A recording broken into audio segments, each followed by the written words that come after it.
첫 번째 섬유질, 두 번째 섬유화, 세 번째 유착, 네 번째 바이오본드입니다. 이 네 가지 단어를 잘 이해하고 지방흡입 상담을 가시면 원장님의 설명을 더 깊게 이해하실 수가 있습니다. 안녕하세요. 살 빼주는 의사오빠 김지수 원장입니다.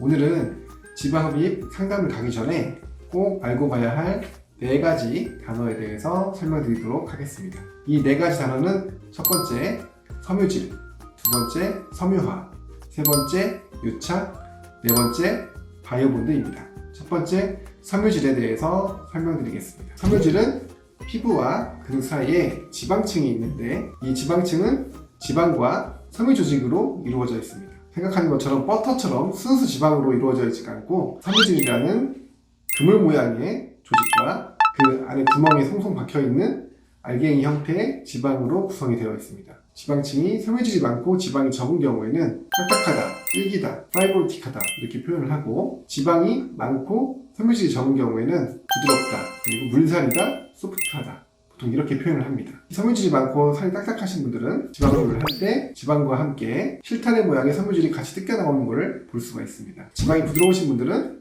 지방흡입할 때 통을 보면은 거의 순수 지방으로 보이는 경우가 많고, 하얀 실타래 모양의 섬유질은 거의 보이지가 않습니다. 섬유질을 제거하려고 과도한 스트로크를 하다 보면은 그때 굵은 혈관과 림프가 망가지면서 오히려 유착이 유발되는 경우를 많이 볼 수 있습니다. 두 번째, 섬유화입니다. 이 섬유화는 섬유질과 다르게 시멘트의 역할을 하게 됩니다. 벽돌이 있고 그 사이사이에 시멘트가 있어야 형태가 유지가 되겠죠. 섬유질은 체질적인 영향이 강하기 때문에 시간이 지난다고 해서 큰 변동이 있는 것은 아닙니다. 하지만 섬유화는 특정 자극이 있을 때 발생하는 거기 때문에 그 자극이 시간이 지나면서 없어지면은 섬유화도 점점 줄어들게 됩니다. 세 번째, 유착입니다. 유착은 섬유화의 또 다른 이름인데, 지방흡입을 할 때 얇은 관으로 촘촘하게 스트로크를 해주면 그걸로 인해서 섬유화가 골고루 일어나면서 피부가 살짝 달라붙게 됩니다. 그러면 탄력이 생겼다고 좋아하시는 분들이 많고, 이게 굵은 관으로 듬성듬성 스트로크를 하게 되면 골고루 섬유화가 되지 않고 듬성듬성 섬유화가 되기 때문에 불규칙하게 섬유화가 되면서 울퉁불퉁해진 모습을 볼 수가 있습니다.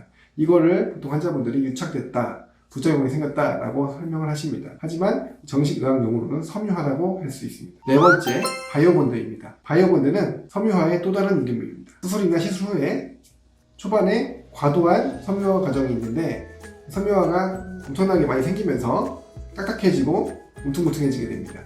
그리고 바디 같은 경우에 3개월, 턱 같은 경우에 6개월 정도 지나게 되면 일시적으로 과도하게 생긴 섬유화가 사라지면서 일정 부분 섬유화만 남고 나머지는 사라지게 됩니다. 이렇게 3개월에서 6개월 사이에 일시적으로 발생한 섬유화를 환자분들이 바이오본드라고 부르고 있습니다. 이 네 가지 단어를 잘 이해하고 지방흡입 상담을 가시면 실장님이나 원장님의 설명을 더 깊게 이해하실 수가 있습니다.